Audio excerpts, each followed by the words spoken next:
So now let's prepare for our hearts and minds for a time of meditation. I invite you to find a comfortable position in your seats. Close your eyes if you wish, and take a few deep breaths. Let go of any distractions or worries that may be on your mind.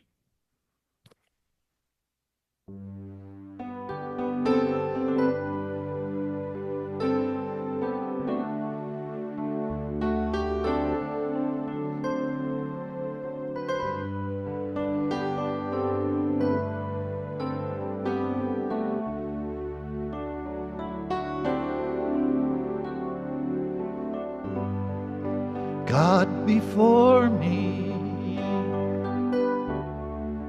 God behind me, to the left and the right,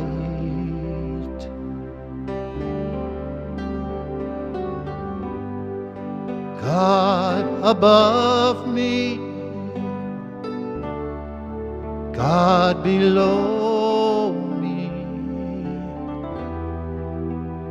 all around and inside.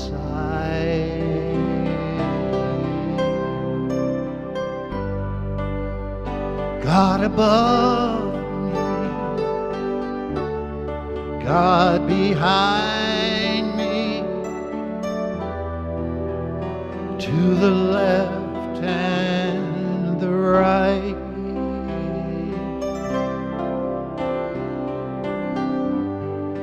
God above me, God below me, all around and inside.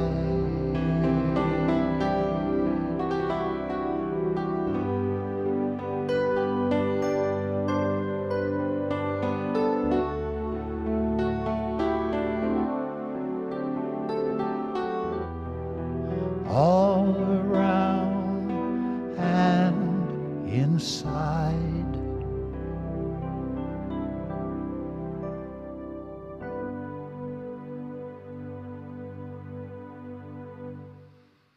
Deep breath in now. Deep breath in and hold it for just a moment. And when you're ready, exhale. Exhale, let it all out. Let your lungs just clear. And then when they've exhaled it all out, take another deep breath in and hold it for a moment. And when you're ready, exhale and let go. Relax. Settle in this time, for this is your time, a time to renew, refresh, re-energize, reinvigorate, reclaim, reclaim the spiritual being that you always are. In the midst of this human experience, we remember that there is not one spot where God is not. In whatever situation, wherever we are, whatever is, there is not one spot where God is not. God above me, God below me, to the left of me, to the right of me. Breathing in, breathing out, allowing the body to relax, allowing the feet and the hands to just settle down and get in a comfortable place. As we begin to focus on the breath and the breathing in and the breathing out, the shoulders slowly drop and the belly relaxes and the breath breathes in and out, breathing in and breathing out. The jaw relaxes and I relax. Any place where there's tension leaves my body now. And I settle into a wonderful place, a place filled with joy, a place filled with a deep understanding that there truly is not one spot where God is not. And it's in that realization that we become aware that through that connection, through that knowing that God is everywhere present, that each of us are connected, that each of us are connected with the Christ within. As we breathe in and we breathe out and we settle down, and as we connect with our divinity, we connect with each other this morning. We connect with each other on this Zoom call. We connect with all those in our communities. We connect with all those in our country, and we connect with those on our planet. We connect with all sentient beings. There's not one spot where God is not. There's not one spot where love is not. For God is love, and God and I are one, and I am love. We are love. I am love. Love. Breathing in and breathing out now, settling into a quiet time, into a time of silence, connected together in love, receiving love, giving love, sharing love, being love. In the silence now I sit, in the silence now, in the midst of love, in the silence.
Breathing in and breathing out. Breathing in and breathing out, and breathing in love and breathing out love. I am filled with love. I am love. I radiate divine love. I am love. We take in a deep breath now and hold it for a moment. And we bring that love back with us into this current moment, into this present moment, into this time, and into this place. And we fill this Zoom call with love. And we radiate that divine love. One more deep breath in. And as we exhale, we slowly allow the eyes to come open and the fingers and toes wiggle and the arms and legs begin to move. And we say, thank you, God. Thank you, God. And so it is. Amen.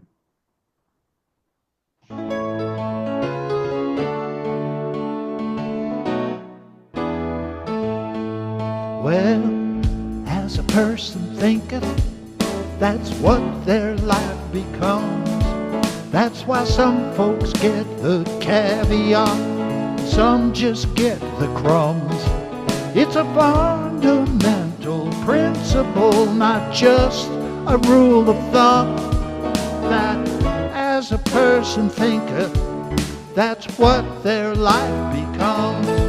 Well, I know a man who likes to tell the sad story of his life, how so-and-so once did him wrong and caused him all of this strife.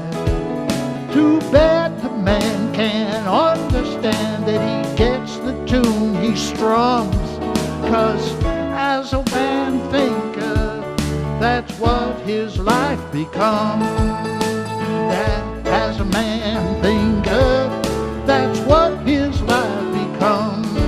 That's why some folks live in misery and some have all the fun. It's a fundamental principle, not just a rule of thumb, that as a man thinketh, that's what his life becomes.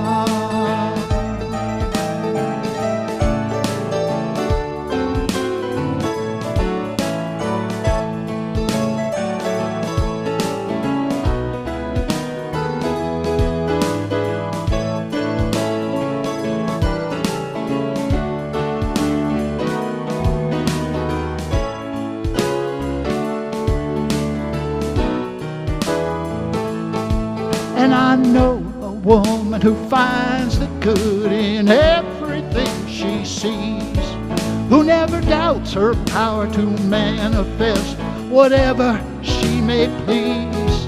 It's no surprise, no matter what she tries, the good just seems to come. 'Cause as a woman thinketh, that's what her life becomes. Oh, as a woman thinketh, that's what her life becomes. That's why some folks get the chocolate cake and some just get the crumbs.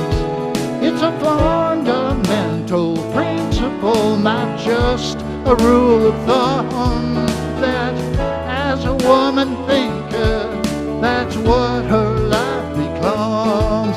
And as a man thinketh, that's what his life becomes. So as a person thinketh, that's what their life becomes.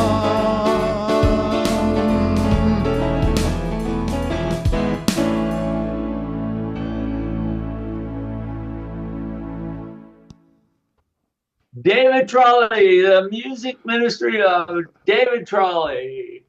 He's preaching principle this morning, isn't he? It's a fundamental principle, not just a rule of thumb. David is hitting the truth this morning.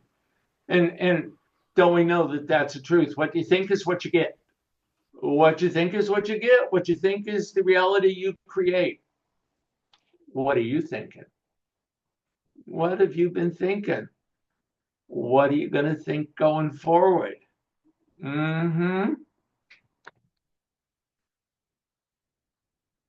Well, Bob mentioned Reverend Dr. Anna Schaus in our Wednesday conversations, and I just wanted to call your attention to it. You need to register to get the link to come, and I want to invite you to come. I've asked Dr. Anna Schaus to facilitate our conversations. She was with us when the Braver Angels were there last week on Wednesday, and she'll be back for the next ongoing weeks leading the discussion, and you'll be getting an email from her if you've signed up. And I just wanted to say that last week I attended a prayer session with 60, 70 Unity ministers that Anna led. And then we talked about what we were feeling and what spiritual principles we could bring to those feelings to bring into the world right now. And it was great. I think you're going to enjoy having Anna as the facilitator. And I brought away from that prayer session a lot. So come and see Anna on Wednesday. Don't forget to sign up if you want the link. And I got to tell you, we made mandalas yesterday. We had a good time. Thank you, Sandra Hamill, who's not with us today, I don't think, but she's great. If you've never taken a workshop with Sandra Hamill and you have an opportunity, please do. Sandra's excellent. It was good fun. We had a good time. And then just wanted to call to your attention that it is Lent and that we're tending to our inner garden this Lent. And just as we nurture a physical garden, we must also tend to our inner garden, clearing out what no longer serves us to make space for new growth. And that's what Lent is all about in New Thought, letting go of those thoughts that no longer serve us. So this Lenten time is a perfect time to release, renew, and allow your spirit to flourish. So I invite you to do that and to join us for Lenten meditation. And you'll be hearing more from Martha and I in the coming weeks about Lent. But meanwhile, yesterday, here I am at the Mandala workshop, and I'm listening to this group from our church. And this one man is saying, well, he was actually bragging. He was bragging to his friend that, well, he says, I just got the latest hearing aid, state of the art, top of the line. And then I heard the friend say to him, really? What kind is it? And the man looked at his watch and said, oh, about 12:30. That is a true no, but I can see it happening, I have to tell you. Oh, good. This morning we're talking about Robert Brummett's concept about responsibility, about how responsibility affects our wholeness and knowing our wholeness and being in the midst of wholeness. And oh, I bet we're all feeling some kind of responsibility these days. And here's what Brummett says about responsibility. He says that when used with wisdom, responsibility is an effective ally in our journey toward wholeness. When used with wisdom, responsibility is an effective ally in our journey towards wholeness. Using the principle of responsibility wisely can be the key to healing and transformation. When used unwisely, without right understanding, it can cause great suffering and delay our progress. So what's Brummett saying when he's saying when used unwisely, without right understanding? So I go to the revealing word and I look up the metaphysical meaning of understanding, and understanding is one of our 12 powers, as we know. And the revealing word tells me that understanding says that God is supreme knowing, that in man, God is supreme knowing, that in man which comprehends is understanding. So what are we saying here? Well, that the mind of God is supreme, knows everything. Everything comes from the mind of God. And in man, in each of us, it is that we comprehend. What do we take from God mind? What are the ideas that we take and grab onto and that we focus on and that we comprehend, that we truly know and bring into this experience, into this human experience? But remember, Brummett says, used without right understanding. So what's that right understanding? Well, that right understanding is through right thinking. Spiritual thinking, right thinking, connected to spirit, grabbing on, focusing on to those ideas, to those thoughts that are of spirit, are of right thinking, not error thought. And hence we see the paradox, because we get to choose, don't we? Oh, that apple and that serpent, and free will, we get to choose. And so we make a decision. And so, well, let me ask you a question. Stop and think about it for a minute. Where in your life might you be holding on too tightly? Where might you be confusing care with control? Is there something or someone you're trying to fix out of fear rather than responding with faith? Is there something or someone you're trying to fix out of fear rather than responding with faith? So there's a story about a bird with a broken wing. Once upon a time, a man was walking through the woods when he found a small bird lying on the ground. Its wing was badly injured and it couldn't fly. The man, moved by compassion, gently scooped up the bird and brought it home. He built a cozy little shelter in a wooden box. He lined it with a soft cloth, and he fed the bird every day. Over time, that bird began to heal. Its feathers grew back. It started flapping its wings again. But then something strange happened. As the bird grew stronger, the man grew more and more anxious. What if it isn't ready? What if it isn't ready to fly? What if it isn't ready to go? What if it get hurt? What if it gets hurt again? What if it doesn't survive without me? So with those thoughts in his head, the man kept the bird in its box. And days passed, then weeks. The bird would hop to the edge, stretch its wings, and look toward the open window. But the man would gently push it back in, saying, "It's not safe yet. You still need me." Eventually, the bird stopped trying to fly.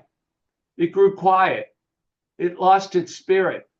The man thought he was saving it, but in the end, he had taken away the very thing it was made to do. Well, the story speaks to the subtle shift that can happen when healthy responsibility turns into over-identification or control. You all know what I'm talking about. I've certainly done it throughout my life, and I try not to do it, but it still happens. It's a natural event in this human experience. The man began with genuine compassion and care. He responded to the bird's needs. But over time, that care became a form of fear-based control.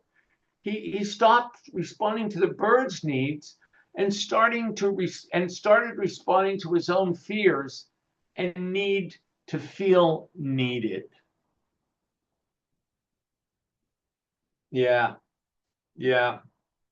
Think about it. We do it. We get carried away. We go down a path that we didn't originally start to go down, and it's hard to stop ourselves once we start going down it. And how often do I do this in our own lives? We take on responsibility for others' happiness, for others' healing, for their choices. And we believe that if we just try hard enough, fix enough, care enough, we can save them. But we can cross a line where responsibility becomes over responsibility.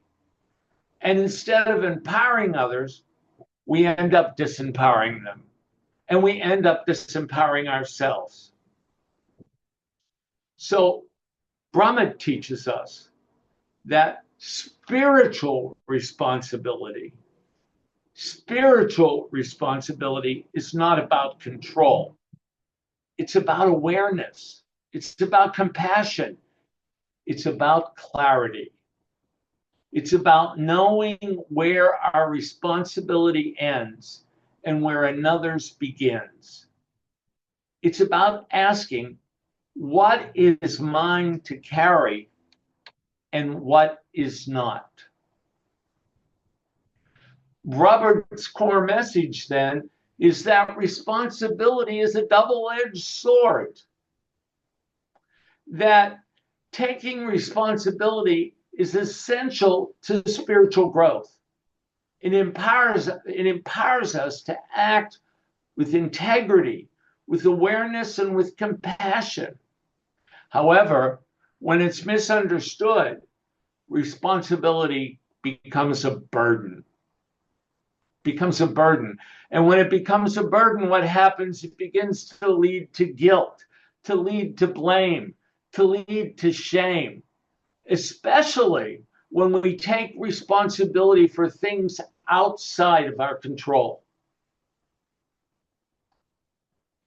The healthy assumption of responsibility leads to empowerment. The unhealthy assumption of responsibility leads to guilt and self-condemnation. Think about it. It's happened to me. I bet it's happened to each of you. What then is our responsibility? What is our responsibility? The root of the word responsibility is response. Response. The root of our responsibility, then, Brahmat says, lies in our response to life. We are responsible for our response to any experience, event, or condition.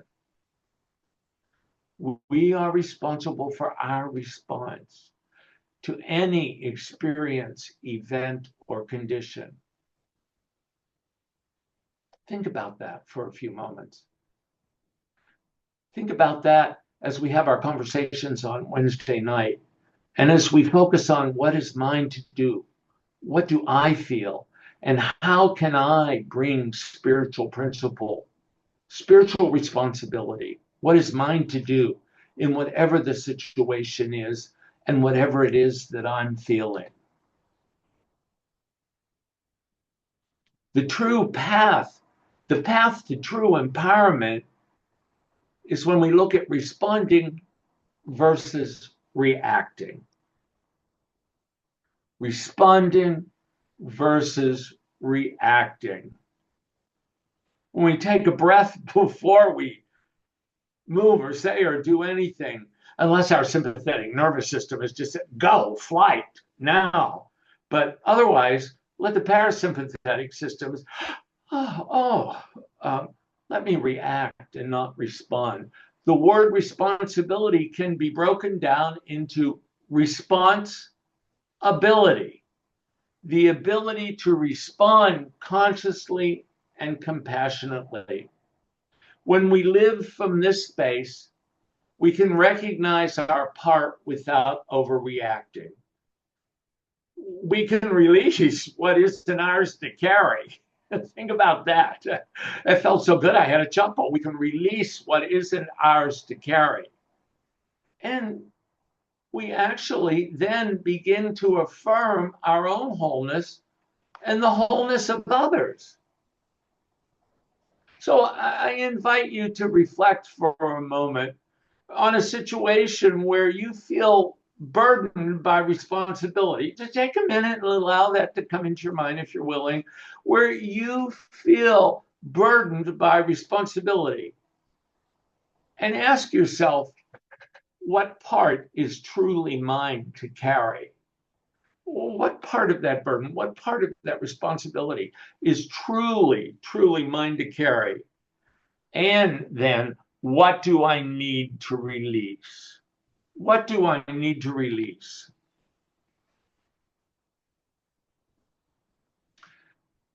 Healthy responsibility is rooted in self-awareness. Healthy responsibility is focused on our thoughts, feelings, and behaviors, not others. Let me say that one more time. Healthy responsibility is focused on our thoughts, feelings, and behaviors, not others. And healthy responsibility is empowering rather than draining. So here it is, Lent, and why not talk about Jesus for just a moment? And one of the best stories, one of my favorite stories in the New Testament from the book of John, is the story of the man at the well at Bethesda, or the pool at Bethesda. And the pools at Bethesda were known in Jesus's time to be healing.